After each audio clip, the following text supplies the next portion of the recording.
आज का जो विषय है वो बहुत ही महत्वपूर्ण है। जो वोट देने का अधिकार है वो संविधान में उल्लेखित सबसे महत्वपूर्ण अधिकार है और अगर हमारी लोकतंत्र जीवित है तो वो सिर्फ इस आम नागरिक के वोट देने के अधिकार पर निर्भर है कि जिस प्रकार से कई महत्वपूर्ण सवाल भारत के विभिन्न राजनीतिक दल केंद्रीय निर्वाचन आयोग से पूछ रहे हैं, उन सवालों का उत्तर केंद्रीय निर्वाचन आयोग नहीं दे पा रहा। केंद्रीय चुनाव आयोग ने जितने भी बात रखे, सारे महत्वपूर्ण बातों को सुप्रीम कोर्ट ने नकारा। उन्होंने कल अपने प्रेस वार्तालाप में राजनीतिक दलों पर सवाल उठाया और एक प्रकार से राजनीतिक दलों पर आक्रमण किया। जब बिहार में निर्वाचन सिर्फ 3 महीने बाद है, बिना विभिन्न विपक्षी दलों के साथ चर्चा किए हुए क्यों केंद्रीय चुनाव आयोग हड़बड़ी में एसआईआर वहां पर इंप्लीमेंट कर रही है, इस प्रश्न को लेकर वो मौन थी।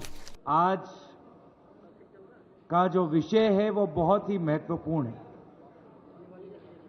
जो वोट देने का अधिकार है वो संविधान में उल्लेखित सबसे महत्वपूर्ण अधिकार है जो एक आम नागरिक के पास होता है। और अगर हमारी लोकतंत्र जीवित है तो वो सिर्फ इस आम नागरिक के वोट देने के अधिकार पर निर्भर है। इस अधिकार का संरक्षक केंद्रीय चुनाव आयोग है, जो एक संवैधानिक संस्था है। लेकिन हम देख रहे हैं कि जिस प्रकार से कई महत्वपूर्ण सवाल भारत के विभिन्न राजनीतिक दल केंद्रीय निर्वाचन आयोग से पूछ रहे हैं, उन सवालों का उत्तर केंद्रीय निर्वाचन आयोग नहीं दे पा रहा और अपनी जिम्मेवारी से भागने की कोशिश कर रहा है। हाल में ही सुप्रीम कोर्ट का एक राय आया बिहार के एसआईआर के संदर्भ में। उस राय में केंद्रीय चुनाव आयोग ने जितने भी बात रखे, सारे महत्वपूर्ण बातों को सुप्रीम कोर्ट ने नकारा। इसके बावजूद भी कल जो प्रेस वार्तालाप हमने देखा चीफ इलेक्शन कमिश्नर का,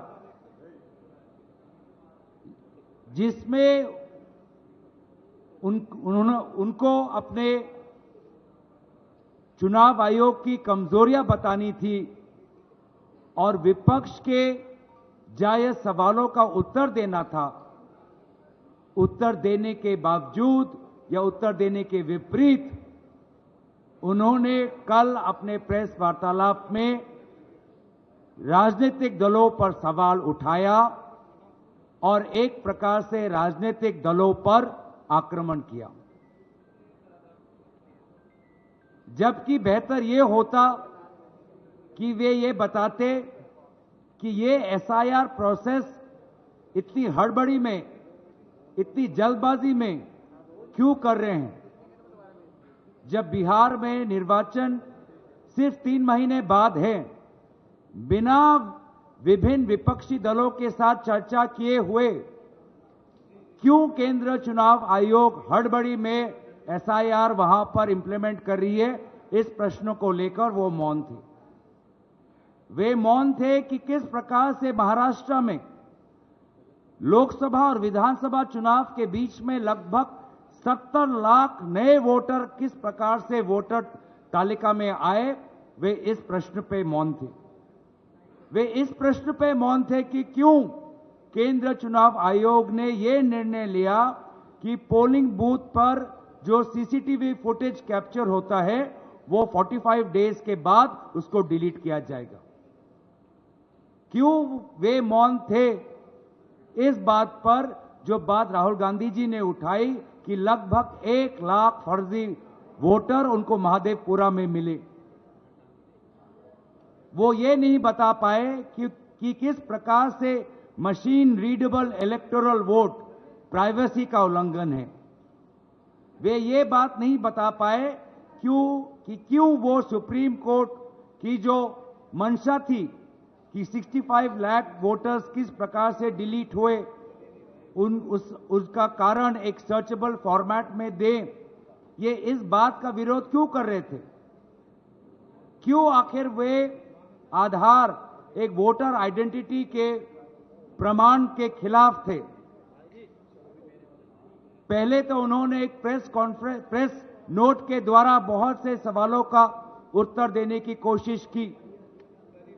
जब उस प्रेस नोट को पूरी तरीके से देश ने नकारा तो कल उन्होंने प्रेस वार्तालाप की। लेकिन प्रेस वार्तालाप में जो उनकी संवैधानिक कर्तव्य है कि एक निष्पक्ष चुनाव हो, फ्री एंड फेयर इलेक्शन हो, उन्होंने पूरी तरीके से अपने इस जिम्मेवारी को नकारा। और इसीलिए साफ साफ जाहिर होता है कि अब चुनाव आयोग ऐसे कुछ अफसरों के कमान में है जो निष्पक्ष नहीं, साफ साफ एक पक्ष लेते हैं। और इसीलिए ऐसे अफसर कोई भी इंक्वायरी या जांच के खिलाफ हैं। वोटर फ्रॉड में अगर कोई इंक्वायरी हो उसके खिलाफ है। और इसीलिए उनको लगता है कि बड़ी बड़ी बातों करके वो राजनीतिक दलों को डराएंगे। हम बस उन्हें इतना ही कहना चाहते हैं कि अफसर आएंगे, अफसर जाएंगे, लेकिन जैसे हमारे आदरणीय खड़गे जी ने कहा आज सुबह, सदन हमेशा रहेगा। सदन उनकी कार्यवाही की गवाही आने वाले दिनों में देगा। उन सभी की कार्यों पर हमारे सदन में उपस्थित सांसद, विभिन्न राजनीतिक दल हम नजर रखेंगे और आने वाले समय में उचित कदम लेंगे।